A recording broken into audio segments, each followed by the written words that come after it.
निकालानंतर काँग्रेसने विजयी आमदारांच्या सुरक्षेची पूर्ण खबरदारी घेतली। आमदारांना सुरक्षित ठेवण्याची जबाबदारी कर्नाटकचे उपमुख्यमंत्री आणि तेलंगणा मुख्यमंत्री यांच्याकडे सोपवण्यात आली आहे। निकालानंतर गरज भासली तर काँग्रेस विजयी आमदारांना कर्नाटकात देखील घेऊन जाण्याची शक्यता आहे। तसेच मवियानं बहुमताचा आकडा गाठल्याशिवाय सीएम पदाच्या दावेदारी संदर्भात सार्वजनिक ठिकाणी चर्चा करू नये अशी सूचना काँग्रेस हायकमांडनं राज्यातील नेत्यांना केली आहे।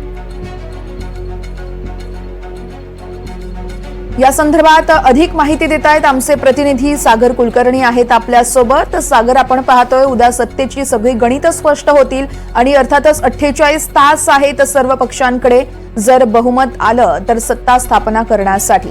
त्यामुळे आता आमदारांना सुरक्षित ठेवण्याची जबाबदारी कुठेतरी काँग्रेसकडून अगोदरच घेतली जाते। काय नेमकी सविस्तर खलबत्त सुरू आहे काँग्रेसमध्ये?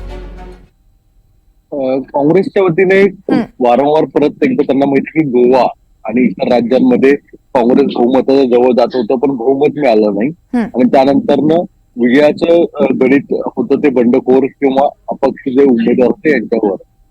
तिथे भाजपाने स्वतःच्या वेगळ्या यंत्रणा लावून परत काँग्रेसचे आमदार फोडत अनेक राज्यांमध्ये सत्ता स्थापन केली। महाराष्ट्रामध्ये कोणत्याही अशा स्वरूपाचे कृत्य घडू नये यासाठी एक माहिती जी आता या काँग्रेसच्या वरिष्ठ नेत्यांनी एनडीटीव्हीला दिली आहे त्यानुसार कर्नाटक मध्ये जिथले डीसीएम आहेत डी.के. राव आणि तेलंगणाचे जे मुख्यमंत्री आहेत रेड्डी यांच्याकडे प्रामुख्याने जबाबदारी दिली गेलेली आहे।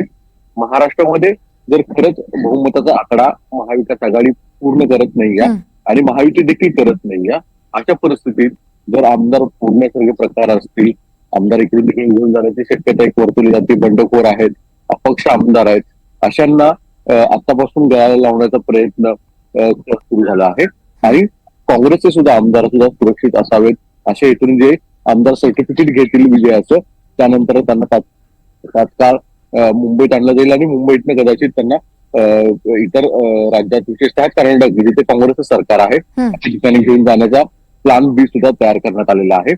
मुळात हे सगळ्या घडामोडी जर खरंच उद्या दुपारपर्यंत निकाल पूर्ण येत आहेत आणि त्या दरम्यान बहुमत मिळत नाही या आकड्यांचं गणित दोन्ही बाजूला महाविकास आघाडी असो अथवा महायुती असेल तिथे अडकून पडलं तर मग अशा ठिकाणी कदाचित तिथे कुठलीही रिस्क नको यासाठी काही प्रमुख नेत्यांना आतापासूनच जबाबदारी दिल्याची माहिती उपलब्ध होत आहे। निश्चितच त्यामुळे आता निकाल लागेपर्यंत काय काय घडामोडी घडतायत आणि सत्ता स्थापनेपर्यंत काय हालचाली होत आहेत त्या पाहाव्या लागतील। खूप खूप धन्यवाद सागर, तुम्ही दिलेल्या सविस्तर माहितीसाठी। सगळे अपडेट्स तुमच्याकडून जाणून घेत राहा।